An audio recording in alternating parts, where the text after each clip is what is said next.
সেজদাবিহীন মানুষ হয় না। যার মধ্যে সেজদা নাই ওই মানুষ না। সোজা কথা, ও মানুষ। উলাইকা কাল আনআম, সে চতুষ্পদ জন্তু অথবা তার চাইতে নিকৃষ্ট, মানে অথবা তার কোনো পরিচয়ই নেই। চতুষ্পদ জন্তু তো একটা লেভেল হইছে, তো গরু ছাগল না, গরু ছাগলও না, বলে কি না কিও না। বুঝেন না আপনি কথা? আপনি যদি বলেন যে এ তো গরু ছাগলও না, তাহলে হেতে কি না, হেতে কিও না, কিচ্ছুই না, কিছুই নাই। এটা মানুষও না, জানোয়ারও না, প্লাস্টিকও না, হাফ প্যান্টও না, এটা কিচ্ছু না, ফালতু জিনিস। হ্যাঁ, যে দিল আল্লাহকে নিয়ে ভাবে না, যেই কান আল্লাহর কথা শোনে না, যেই চোখ আল্লাহর কালাম, আল্লাহর ঘর, আল্লাহর কুদরতের চারদিকে নিদর্শন দেখে না, বিশ্বাস করেন ছেলেরা, তোমরাও বিশ্বাস করো, উলাইকা কাল আনআম, আল্লাহ বলছে ওরা শুধুই কেবল জানোয়ার, জানোয়ার, জানোয়ার, এরা জানোয়ার। বাল হুম আদাল, বরং তার চাইতে নিকৃষ্ট, তার চাইতে নিকৃষ্ট এটা। অতএব যে কপালে সেজদা নাই ওই কোনো মানুষ না, বেনামাজি কোনো মানুষে না, মানুষের জাতে না, এটা কোনো মানুষের জাতে না। সাফ কথা বলে। যদি তর্ক করার খেয়াল থাকে, তোমার কাছে কোনো যুক্তি থাকে, চলো আমি শুনতে রাজি, বলো, তুমি যুক্তি দাও যে হুজুর আমার কাছে যুক্তি আছে। হ্যাঁ বলো। জীববিজ্ঞান পদার্থ বিজ্ঞানের দৃষ্টিতেই বুঝায় দাও। এই জন্য আল্লাহর কোরআন বলছেন, আল্লাহ নবী সাল্লাল্লাহু আলাইহি ওয়াসাল্লামকে আল্লাহ তাআলা বলছে, বন্ধু মনের ইচ্ছা মতো চলে, আমার হুকুম আপনার তরিকা বিহীন যে চলে, আমি আল্লাহ বলে দিলাম আপনাকে, আমি কিন্তু তার কোনো দায়িত্ব নেব না, আমনে পারলে নিয়েন। জানে এর চাইতে সাংঘাতিক কথা কি হইতে পারে? নবীজিকে আল্লাহ বলছে, আমনের মনে করলে আপনি নিয়েন তার দায়িত্ব, তাকে আমি নাই, এমন অসভ্যের লগে আমি নাই। আর আইতা মানিত্তাখাযা ইলাহাহু হাওয়াহু আফা আনতা তাকুনু আলাইহি ওয়াকিলা। এই যে সরাসরি কোরআনের আয়াত, আল্লাহ বলে, বন্ধু যে তার মনের ইচ্ছা খেয়াল খুশি, আমার মনে যা চাই আমি তাই করব, কিসের হালাল কিসের হারাম, কিসের পাক কিসের নাফাক, কিসের জায়েজ কিসের না জায়েজ, আমার বোনও দেখবো, মানুষের বেডিও দেখবো, আমার নিজের স্ত্রীকেও দেখবো, মানুষের বেডিরও দেখবো, নিজের মাকেও দেখবো, মানুষের মহিলাকেও দেখবো, সব, কোনো হালাল হারাম কিছু নাই, কোনো পাক নাফাকের কিছু নাই। মুতে ধরছে মুইতা লাইলাম, সেন্টান দিয়ে হাঁটা ধরলাম, আরে ভাই তুমি তো নাপাক হয়ে যাবে, ধরো বেটা নাফাক কিতা, আবার মুতে ধরছে মুইতা লাইছি, আবার নাফাক কি? এই যে জীবন, পাক নাফাক, হালাল হারাম, জায়েজ না জায়েজ, বৈধ অবৈধ, এর কোনো হিসাব কিতাব যার মধ্যে নাই ভাইয়া, আল্লাহ তাআলা বলে, বন্ধু এ তো নিজের ইচ্ছা নিজের মনের চাহিদাকে খোদা বানাইছে, তার আলাদা কোনো খোদা নাই। যদি আলাদা কোনো আল্লাহ থাকতো তো সে তো তাকেই মানত, তার কথাতে সে হালাল হারাম নির্ণয় করত, উচিত অনুচিত বুঝতো, সে তো বুঝলো না, মানলো না।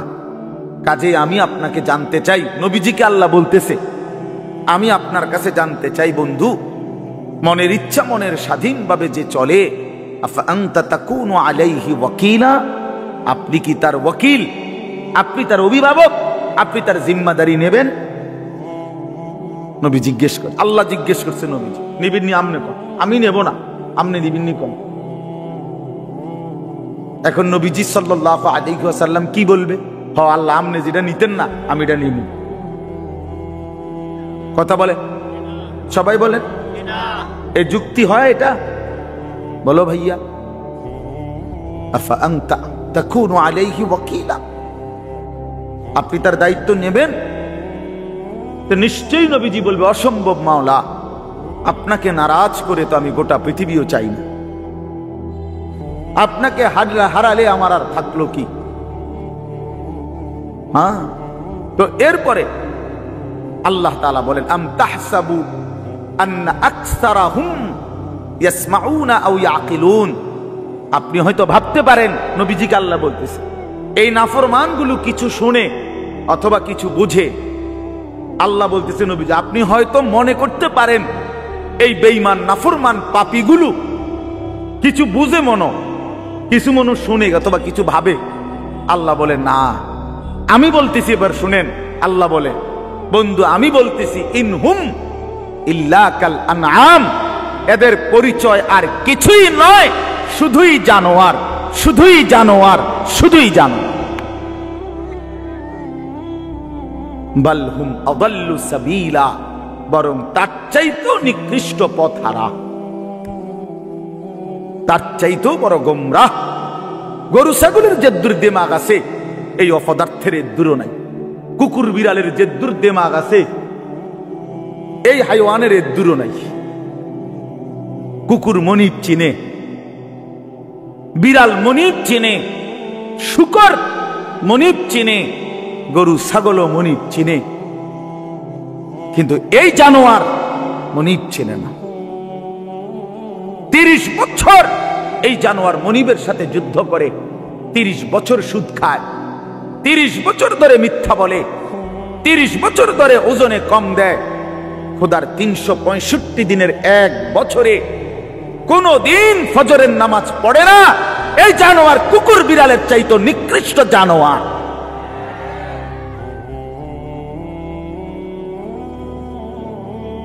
তো মানুষের বাচ্চা দূরে থাক, পরের খবর। এক জন্তু জানোয়ার যেটুকু মনিব চিনে, এই জানোয়ার এটাও চেনে না। এক বছরে কোনোদিন মনে পড়বে না একটা মুসলমানের বাচ্চা, আরে কিও ভাই, আমার কাছে রীতিমতো এটা গবেষণার বস্তু মনে হয় যে এটা কিভাবে সম্ভব, এটা কিভাবে সম্ভব, এটা কিভাবে সম্ভব যে একটা বছর চলে গেছে, এই নাফরমান কোনোদিন ফজরের নামাজ পড়ে নাই। এটা মানুষের বাচ্চা কেমনে, আমার এটা মাথাতে ধরে না। কেমনে মানুষের বাচ্চা হইল? পরে মানুষের বাচ্চা কেন বলবে? ওই জানোয়ার না তো কে জানোয়ার?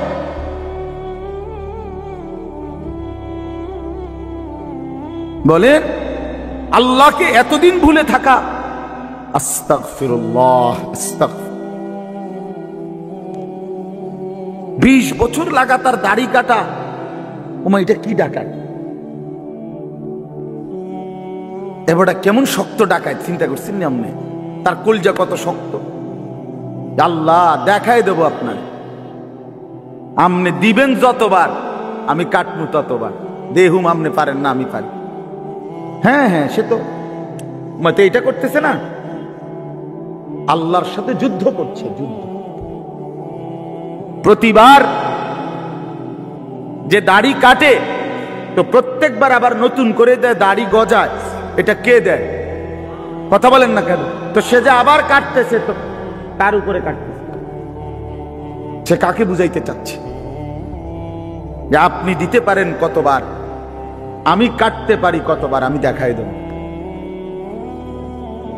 আপনি বলছেন সুদ হারাম, আমনেরে বুঝাই দেব। সুদ খাইয়া একবার মানে পুরা ফ্যামিলি বিল্ডিং এর বালুয়ে বালুয়ে, সিমেন্টে সিমেন্টে, ইটে ইটে, কনায় কনায় সুদের টাকা, কিস্তির টাকা, লোনের টাকা সামনে কিটতারেন, আমরা দেখাই দেব। নাচ গান হারাম করছেন, আমার টাকা দিয়ে ডিশের বিল দেব, আমার টাকা বিদ্যুৎ বিল, রঙিন টেলিভিশন 1,90,000 টাকা দিয়ে কিনছি লন। এবার আমার বউ বাচ্চারে সবাইরে বলে দিছে, বউ বাচ্চা এই শোন, তোরা আমার বিবি বাচ্চা শোন, আল্লাহ নাকি নাচ গান হারাম করছে। আমি আল্লাহর সাথে চ্যালেঞ্জ করলাম, তোগো বিষয়টা আমি দেখমু, তোরা দেখ, আমি বুঝ করমু, তাই কি হয় ফর হইব, তোরা চা, আমি বিল দেবো, টাকা আমার, ডিশের বিল আমার, যতবার নাস্তা খাবি, চা খাবি, ভাত খাবি, বন খাবি, আমার টাকায় খাবি, সোফা আমার, কারেন্ট চলে, আমি বিল দিতেছি, তোর আল্লাহর কথায় পাত্তা দিবি না। উনি বলুক, মাতিস না, বাদ দে এগুলা। কার সাথে গাদ্দারি করছেন? কার সাথে? হারামখোর, তুমি কার সাথে গাদ্দারি করো? এই ছেলে, তুমি শুনো নাই নারীর ছবি, মোবাইলের অশ্লীল দৃশ্য, উলঙ্গ নাচ তোমার আল্লাহ হারাম করছে? যে তোমারে সৃষ্টি করেছে, যে তোমারে বানিয়েছেন। রাসূলুল্লাহ সাল্লাল্লাহু আলাইহি ওয়াসাল্লাম বলছেন, শরীয়ত বহির্ভূত, ইসলাম অনুমোদিত নয় স্বামী স্ত্রীর পবিত্র সম্পর্ক ব্যতীত, হালাল সম্পর্ক ব্যতীত ভিন নারী যাকে দেখার অনুমতি নাই তাকে দেখাটাও জিনা, তাকে হাত দিয়ে স্পর্শ করাও জিনা, তার দিকে পাও দিয়া এগিয়ে যাওয়া এটাও জিনা, তাকে অন্তর দিয়ে কল্পনা করা এটাও জিনা, তাকে চোখে দেখা এটাও জিনা, আবার লজ্জাস্থানের মাধ্যমে সরাসরি জিনা করা এটাও জিনা। সবটাই জিনা, সবটাই ব্যভিচারী। জিনাল লিসান, জিনাল ইয়াদ, জিনার রিজল, জিনাল নফস, জিনাল ফরজ। হাতের জিনা, কানের জিনা, জবানের জিনা, চোখের জিনা, পায়ের জিনা, অন্তরের জিনা, লজ্জাস্থানের জিনা, সব জিনা। এজন্য যে যুবক দিন রাত মোবাইলে অশ্লীল ছবি দেখে ও তো ব্যভিচারী, ও জিনাখোর, ও ব্যভিচারী, ও নরপশু, ও নিকৃষ্ট, ও জঘন্য, ও জঘন্য। এই সমাজের সবচেয়ে জঘন্য মানুষ। কোরআন কারীমে আল্লাহ বলছে, ওয়ালা তাকরাবুজ জিনা ইন্নাহু কানা ফাহিশা ওয়া সাআ সাবিলা। আমার বান্দা, কোনোভাবেই জিনা ব্যভিচারের কাছেও যেও না। এটা শোনো, বড় বড় বেশি অশ্লীলতা এবং অত্যন্ত মন্দ রাস্তা। এই পথ তুমি মারাইও না বান্দা।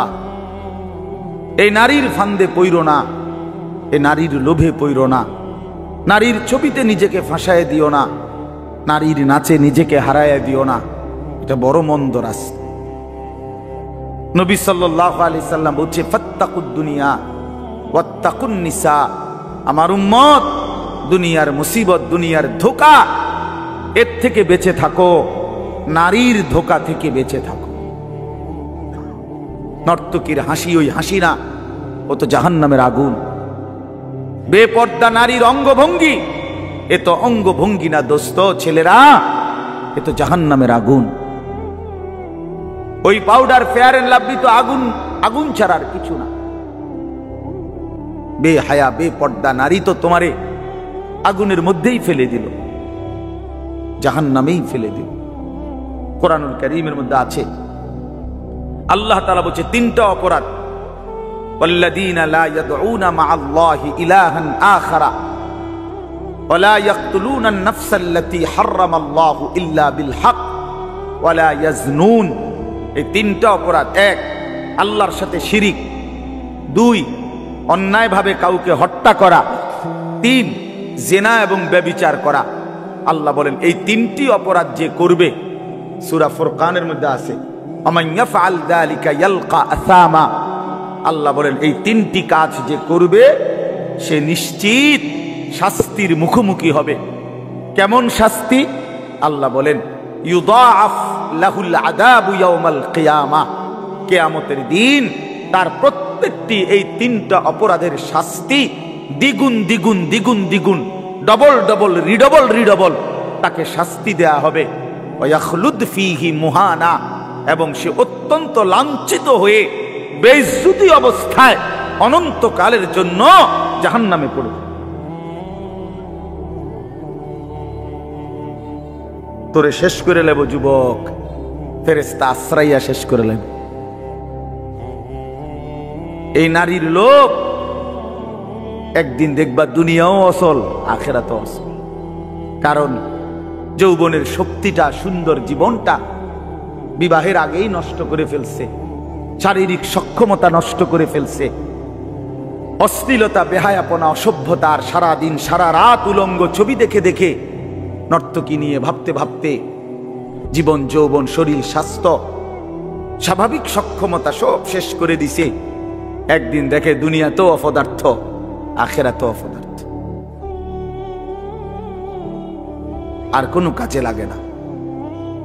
এজন্য ফিরে আসো ভাইয়া, যে কয়জন ছেলে আছো ফিরো ভাইয়া। আল্লাহ বলছেন ইল্লা মান তাবা, অসাধারণ কথা আল্লাহ বলছেন, ওয়া আমানা ওয়া আমিলা আমালান সালিহান ফাউলাইকা ইউবাদদিলুল্লাহু সাইয়্যাতিহিম হাসানাত। বাহ! মালিক বলে হ্যাঁ, তবে শুনো, শিরিক করলে বলছি ডবল ডবল শাস্তি দেব, অন্যায়ভাবে কাউকে হত্যা করলে বলছিস ডবল ডবল শাস্তি দেব, জিনা ব্যভিচার করলে ডবল ডবল শাস্তি দেব, লাঞ্ছিত করে জাহান্নামে ফেলে দেব। তবে যে ব্যক্তি তওবা করলো, আমি আল্লাহর সবগুলো কথায় বিশ্বাস করলো এবং পুরা দমে নেক আমল শুরু করে দিল, আল্লাহ বলেন আমি ওয়াদা দিলাম তার পেছনের সব গুনার পৃষ্ঠা আমি আল্লাহ নেকি দিয়া পূর্ণ করে দেব। যাহ বান্দা, সাফ, ভালো হয়ে গেছো, সাফ, পিছন ক্লিয়ার, যা পরিষ্কার করে দিলাম পিছন, এবং গুনার খালি পৃষ্ঠা যেগুলা মুছে দিছি এখন সেই জায়গায় নেকি দিয়া পূর্ণ করে দিলাম। ওয়াকানাল্লাহু গফুরার রাহিমা। আল্লাহ বলেন যদি বলো বান্দা এতটা কেন করলেন মাওলা, এত মহানুভবতা কেন দেখালেন আল্লাহ, আল্লাহ বলে জানো না বান্দা, আমি আল্লাহ তো হচ্ছি গফুরুর রাহিম। আমি তো বান্দা শাস্তি দিতে পছন্দ করি না বান্দা, মাফ করে দিতেই তো বেশি পছন্দ করি, দয়া করতেই তো বেশি ভালোবাসি। ওয়াকানা বিল মুমিনিনা রাহিমা। আল্লাহ বলেন আমার মুমিন বান্দার প্রতি আমি খুব বেশি দয়াবান, খুব বেশি দয়াবান।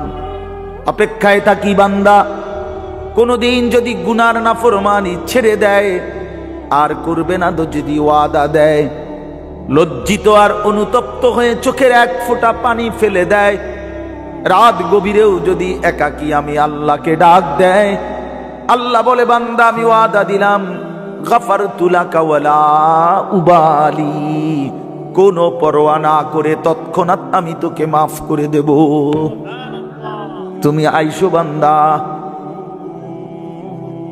মনে পড়লেই আমার কাছে আইসো, ভুল বুঝলেই আমার কাছে আইসো, গুনাহ যদি ছেড়ে দিতে পারো আমার কাছে আইসো বান্দা। আর করবানা যদি বলতে পারো, মিথ্যা আর বলবানা, চুরি আর করবানা, জিনা করবানা, বেবিচার করবানা, সুদ খাইবানা, ঘুষ খাইবানা, হারাম নাফরমানির জিন্দেগি ছেড়ে দিয়ে আমি আল্লাহর কাছে আইসো। মনে রাখো বান্দা, গুনাহ যদি আসমান পরিমাণও হয়, আমার শর্ত মোতাবেক যদি আসো, আমি আল্লাহ এক নিমিষেই মাফ করে দেব। লাউ আন্না যুনুবাকা লাউ বালাগাত যুনুবুকা আনানাস সামা সুম্মা ইস্তাগফারতানি গফারতু লাকা ওয়ালা উবালি। আল্লাহ তাআলা বলে বান্দা তোমার গুনাহ যদি আসমান পর্যন্ত পৌঁছে যায়, তবু যদি তুমি আমারে 3 শর্তে আমার কাছে আসো, 1 হলো গুনাহ ছেড়ে দিলা, 2 আর করবা না ওয়াদা দিলা, 3 লজ্জিত আর অনুতপ্ত হয়ে চোখের পানি ছেড়ে দিলা, মাফ চাইলা, আমি ওয়াদা দিলাম কোনো পরোয়া করব না, ওয়ালা উবালি অর্থ হলো কোনো পরোয়া নাই, আমি তোমারে মাফ করব, কোনো দেরি নেই। লাউ আন্নাকা আতাইতানি বিকিরাবিল আরদি খাতায়া লা আতাইতুকা বিকিরাবিহা মাগফিরা। যদি তুমি জমিনের বালুকণা পরিমাণ গুনাহ নিয়েও আসো, আমি সম পরিমাণ মাগফিরাত নিয়ে আসব। তুমি আইসো, তুমি ঘাবড়াইও না, শুধু ছাইরা দিবানি কম, শুধু আর করবা না, ওয়াদা দাও, শুধু লজ্জিত আর অনুতপ্ত হয়ে মাফ চাও। আল্লাহ নবী সাল্লাল্লাহু আলাইহি ওয়াসাল্লাম বলেন, ইন্নাল্লাহা ইয়াকবালু তাওবাতাল আবদ মা লাম ইউগারগির। মৃত্যুর চূড়ান্ত যন্ত্রণা, সাকরাতুল মউত, গরগরা, শেষ নিঃশ্বাস টানা, মানুষ মৌতের পূর্বে যেটা টানে, এই গরগরা আসার পূর্ব পর্যন্ত যদি আমার কাছে তওবা করে ওই 3 শর্তে আমার কাছে যদি আসো, আল্লাহ রাসূল বলছে আল্লাহ মাফ করে দিবে। কিন্তু শর্ত হইল ওই 3টা হইতে হইবে। আমনের ভিতরে ইয়াকিন, আমনে কোনো বাটফারি ছাড়তেন না, আমনে যেমনি আছেন এমনি এমনি হুজুরের লগে তালে তালে ডোলে আস্তাগফিরুল্লাহ রাব্বি বিতে হেবডার বিড়ি, বুঝেন নাই? পকেটে বিড়ি, হেবডা কয় আস্তাগফিরুল্লাহ। কিতা আস্তাগফিরুল্লাহ? মস্কারি করেন, হ্যাঁ মস্কারি করেন, আল্লাহর সাথে মস্কারি করেন। ভিতরে হারাম পুরা, সিদ্ধান্ত ওজনে কমে দিয়া যামু, সিদ্ধান্ত সুদের টাকা খরচই করমু, সিদ্ধান্ত অশ্লীল ছবি দেখেই যাব, সিদ্ধান্ত আমার বেডি বাচ্চা আমার ঘরে রঙিন টেলিভিশন দেখবেই, সিদ্ধান্ত হারাম, অথচ মুখে বলতেছে আস্তাগফিরুল্লাহ। আল্লাহ তাআলা বলে, বান্দা তুই আসিস কবরে, তোরে টাঙ্গাইয়া ফিটমু আমি। একটা বাড়ি দিবে আমার ফেরেশতা, এক এক বাড়িতে 7 তবক জমিনের নিচে ডাইবা যাবি, আবার উঠবি, আবার মারবে, আবার ডাববি। এভাবে কিয়ামত পর্যন্ত আমার একজন ফেরেশতা, যে অন্ধ, যে কানে শুনে না, যে কথা বলতে জানে না, বোবা বধির অন্ধ সাহাবীকে দিয়ে আমি তোরে কবরে কিয়ামত পর্যন্ত তোরে লোহার মুগুর, লোহার গুর্জ দিয়ে আঘাত করতে থাকবো। বান্দা তুমি আমারে কি মনে করছো? হ্যাঁ, ইউদরাবু লাহু বিমিতরাকাতিন মিন হাদিদ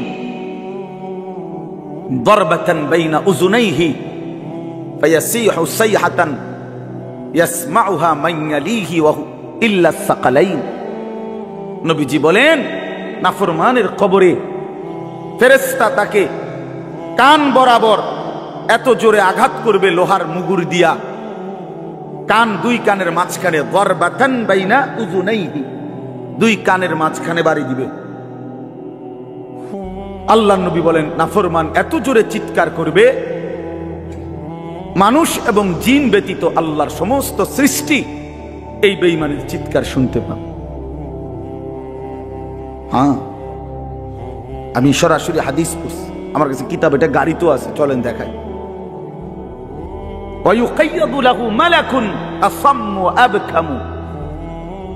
নবীজি বলেন, তার জন্য যে ফেরেশতাকে নিয়োগ দেওয়া হবে কবরে, সেই ফেরেশতা বোবা বধির। আরেক হাদিস আছে আমা, অন্ধ। তো যে এই বেচারা যে চিল্লায়, উনি তো শুনে না, কথা বোঝেন নাই। এই বেচারা যে চিল্লাইতেছে, ফেরেশতা তো দেখেও না। এই বেচারার চিল্লানির জবাবে উনি যে তার একটা সান্ত্বনা দিব, এইটাও তো উনি তো কথাই কইতারে না। আমরা তো শুধু ফিডের রূপে আছে, এনে কি চলতে আছে ওই বেটার জান শেষ, সে তো খবর নাই। ফেরেশতা তো শুধু ফিরতে আছে। আল্লাহ আমাকেই মাফ করে দেন। হাদিসের মধ্যে আছে, বাপ, বয়স্ক বাবা, আপনাদেরকেও বলি, বয়স্ক বাপ জীবনটা শেষ হায়াত সাদওয়ানে শেষ করে দিলেন। বয়স্ক মানুষ জিফুত সব যখন মোটামুটি আয় রোজগার শুরু করে, এবার অসংখ্য মানুষ চা দোকানদারের সাথে চুক্তি করে, চা দোকানদার ভাই, এ আল্লাহর যে কয়দিন হায়াত দেয়, আল্লাহর রহমতে দোয়া করেন, এই 3টা-4টার দিকে আমু আমনের কাছে, রাত 9টা-10টা পর্যন্ত যতক্ষণ শরীরে কুলায় আমনের চা দোয়ানে বইয়ে থাকবো, বন খামু, বিড়ি খামু, চা খামু, আলুর চপ, পেঁয়াজু, আর কি, আর টেলিভিশন শুনলে যে দূর পারি, অন্তর এই বয়স নাই, তারপরও চাইলাম পুরান কথা তো মনে হইব কমপক্ষে। এই জন্য এই অসভ্যতা, 60 বছর বয়স এখনো বিড়ি খায়, 60 বছর বয়স এখনো কথায় কথায় গালি দেয়, 60 বছর বয়স এখনো হারামের রোজগার করে, 60 বছর এখনো চা দোকানে নর্তকীর নাচ আর নাটক সিনেমা দেখে। এই লোক কি পরিমাণ অসভ্যতা, এই লোকের গুনাহ কত ভারী চিন্তা করেন। গুনাহ শুরু করছে মনে 14 বছর থেকে, নাফরমানি শুরু করছে আজকে 15 বছর থেকে, বয়স হয়ে গেছে 60, আজও ফিরবার সময় হয় নাই, এখনো কবর মনে পড়ে নাই, এখনো আখিরাত মনে পড়ে নাই। হায় দুর্ভাগা বাবা, আর কোন দিন মনে পড়বে বলে? আর কোন দিন, আর কখন? আল্লাহকুমুত তাকাসুর হাত্তা যুরতুমুল মাকাবির। কোরআন শরীফে আছে, আল্লাহ বলছে বান্দা আল্লাহকুমুত তাকাসুর, দুনিয়ার লোভ, দুনিয়ার নেশা বাড়ানোর প্রতিযোগিতা, আরো গাড়ি, আরো বাড়ি, আরো বিল্ডিং, আরো দালান, আরো জায়গা, আরো জমি, আরো ক্ষেত, আরো ফসল, আরো নেতাগিরি, আরো মাতব্বরি, আরো অহংকার, জি ফুত, এই নিয়ে বাড়াবাড়ি। আল্লাহ তাআলা বলে সব এগুলো তোমাদেরকে ডুবাইয়া দিল, আখিরাত ভুলাইয়া দিল। হাত্তা যুরতুমুল মাকাবির, এভাবেই একদিন কবরেই পৌঁছে গেলা, একদিন তো কবরেই পৌঁছে গেলা। কাল্লা সাউফা তা'লামুন, আল্লাহ বলে সাবধান বান্দা, এই কবরে আসলেই তুমি জানতে পারবা তোমার নাফরমানির শাস্তি কি।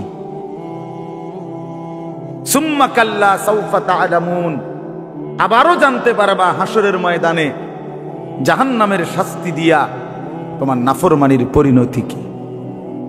দুইবার বলছেন আল্লাহ, একবার বলছে কবরে জানতে পারবা তোমার নাফরমানির শাস্তি কি, আরেকবার জাহান্নামে জানতে পারবা হাসরে তোমার নাফরমানির শাস্তি কি।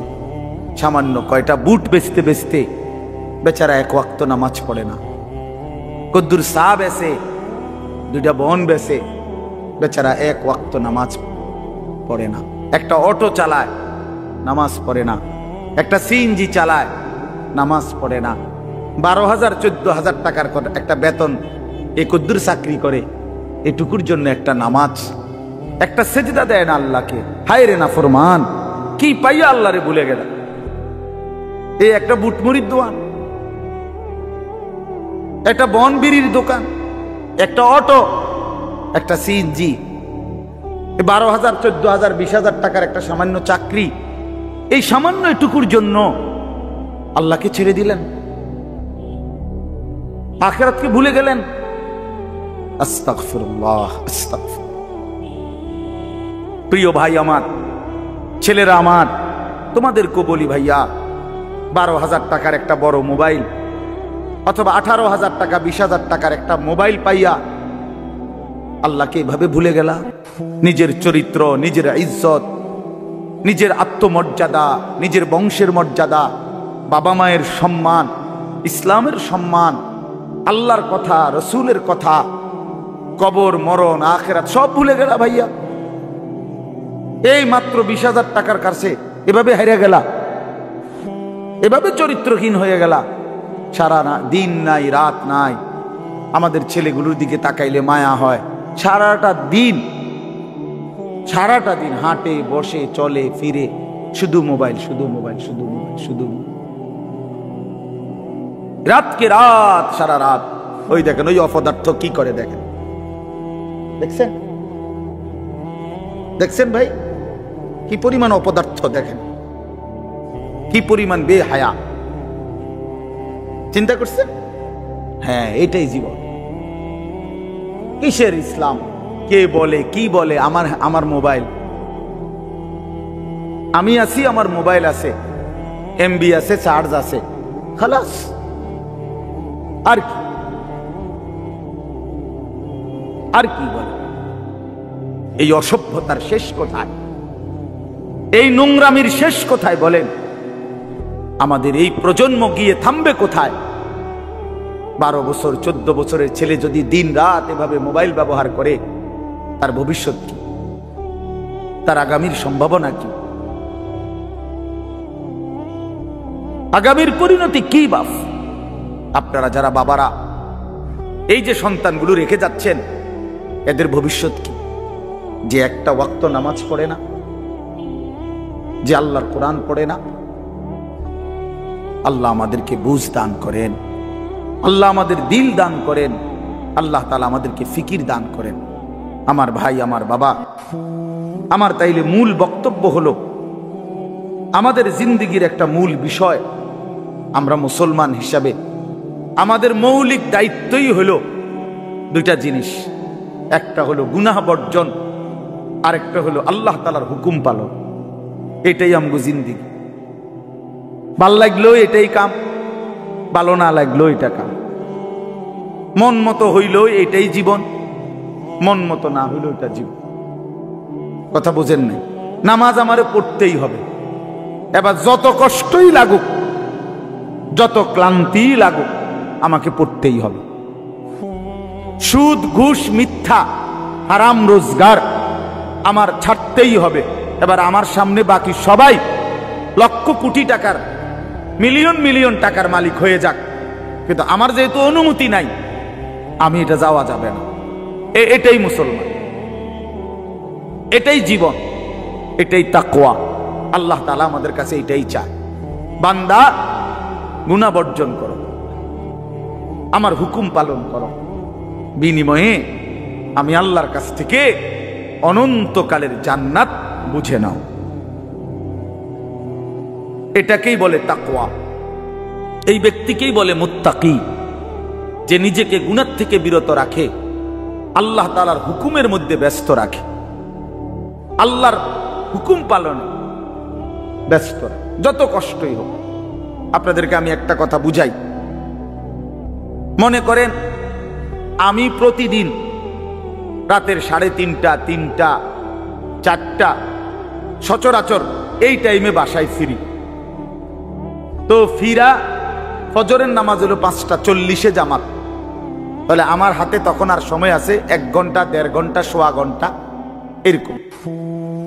এখন এই পুরা টাইম আমি বসে থাকাও আমার জন্য কষ্টকর, কারণ আমি এই 11টা বা 12টার দিকে ঘুম থেকে উঠা যে দৌড়াদৌড়ি শুরু করি, হুলস্থুল ব্যস্ততা, এ রাত 2টা বাজলে 3টা বাজলে আমার শরীরে আর বল থাকে না। আমি প্রচন্ড ক্লান্ত হয়ে যাই। সারা দিনের মাহফিল ছাড়াও আরো বহু কাজের সাথে কম বেশি আমার সম্পৃক্ততা আছে, অসংখ্য দিনই কাজের সাথে ব্যস্ততা আছে। তো এখন 3:30, 3টা, 4টার দিকে যাই আমি বাসায় গিয়া, যখন ঘুমাই তো আর 1 ঘন্টা বাকি ফজরের জামাত, 1.5 ঘন্টা বাকি। আমার জন্য ভীষণ কষ্ট হয় এই সময় আবার উঠা ফজরের জামাত ধরা। আমি আমার ঘুমের চারদিকে 3টা অ্যালার্মওয়ালা, একটা অ্যালার্মওয়ালা ঘড়ি, 2টা মোবাইল, একটা চায়না মোবাইল, পিছনে পুরাটাই স্পিকারওয়ালা, অনেক আওয়াজ হয়, ভীষণ আওয়াজ। এটা এইটা একটা, এই মোবাইল একটা, আবার একটা অ্যালার্ম ঘড়ি, 3টা একসাথে। একটা টি টেবিলের উপরে, একটা আমার কাপড় চোপড় রাখি, আমার একটা ছোট্ট আলমারি আছে, এটার উপরে, একটা আমার মাথার কাছে, অর্থাৎ একটু দূরে রাখি এই জন্য যে অনেক সময় হয় কাছেরটা অ্যালার্ম বাজতে বন্ধ করে দিছি ঘুমের তাড়নায়, তো এইটা তো বাজে, ওইটা তো বাজে। তার মানে 3টা একসাথে যখন বাজা শুরু করে, শেষ পর্যন্ত আমাকে উঠতেই হয়, কারণ প্রচন্ড ঘুম রাইখাও আমি তখন উঠা জামাতে শামিল হওয়ার চেষ্টা করি। কেন? আমি এটা বিশ্বাস করি, মরি বাসি আমার তো নামাজ পড়তেই হবে। কথা বুঝছেন কি না? তাহলে এটা যদি কারো সিদ্ধান্ত হয়, ভাই আমাকে এটা পড়তেই হবে, আমাকে এটা করতেই হবে, আমার এটা লাগবেই, এই ছাড়া আমার কোনো উপায় নাই। তো এই ছাড়া যেহেতু আমার কোনো উপায় নাই, অতএব এটাই আমার জিন্দেগি, এটাই আমার জীবন, এটাই আমার জীবন। এই পৃথিবীর সব মানুষ, পৃথিবীর সব সুন্দরী দেখুক, আমার জন্য যেহেতু অনুমতি নাই, আমি শুধু আমার বিবিকেই দেখি। কথার কথা, আমার যেটা অনুমতি আছে আমি তাকেই দেখতে হবে। এই পৃথিবীর কোটি কোটি মানুষ হারাম রোজগার করুক, কিন্তু আমি বিশ্বাস করি আমার আখিরাত আছে, আমার আল্লাহর সামনে হিসাব দিতে হবে। অতএব আমরা এই মাদ্রাসায় পড়ুয়ারা, কত কত মসজিদের ইমাম, আমাদের 10,000, 8,000 টাকা বেতন, 12,000 টাকা বেতন, অথচ বিবি অসুস্থ, একটা অপারেশন করতে গেলে বলে 50,000, 60,000, 1 লাখ টাকা। বেচারার চোখ দিয়া পানি পড়ে যে হায় কোত্থেকে কি হবে। কিন্তু এরপরেও এই 8-10 হাজার টাকা বেতনে আমাদের এই কওমি মাদ্রাসাগুলোর বেতন, উস্তাদদের যা বেতন তো আমরা বলি না, এই যাই একটু ওজিফা দেয় এটা তো এক একজনের 50, 60, 70, 80 হাজার টাকা করে, ঠিক না? কি বলেন জানেন?